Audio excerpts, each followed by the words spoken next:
Bengali new year মানে পয়লা বৈশাখে এই আউটফিটটা পরে দুপুরবেলায় খাওয়া দাওয়া করতে বেরিয়ে পড়লাম। বাইরে ছিল খুব গরম, কিন্তু ক্যাবের ভেতরটা ছিল ফুল চিল্ড এসি। তারপরে ইচ্ছা করলো একটু কচুরি খেতে, তো খাস্তা কচুরি আর চাটনি দিয়ে খেয়ে নিলাম বিবি পোদ্দারের সামনে থেকে। তারপরে খেলাম চা, এবং তারপরে সিটি সেন্টারে গিয়ে দেখলাম লোক একদম গম গম করছে, কিন্তু এই ডেকোরেশনটা খুব সুন্দর করেছিল তাই একটু তুলে নিলাম ডেকোরেশনটা। তারপরে খুব গরম লাগছিল, তো কোথাও খেতে চলে গেলাম, কিন্তু খাবার দাবার কিছু খেতে ইচ্ছা করছিল না, তাই নিয়ে নিলাম এই মকটেলটা। আর এই মকটেলটা ছিল খুবই সুন্দর খেতে, নামটা ছিল ম্যাঙ্গো পাঞ্চ, আর প্রাইসটা ছিল 200। আর তারপরেই বাঙালির প্রিয় বিরিয়ানি নিয়ে নিলাম, কারণ অন্য কিছু খেতে ইচ্ছা করছিল না। আর বিরিয়ানিটা খুব লাইট ওয়েট ছিল আর খুব টেস্টি ছিল।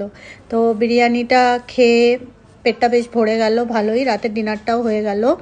আর তারপরে অটোয় চড়ে বাড়ি চলে এলাম, কিন্তু রাত্রিবেলা তো বেশ গরম ছিল,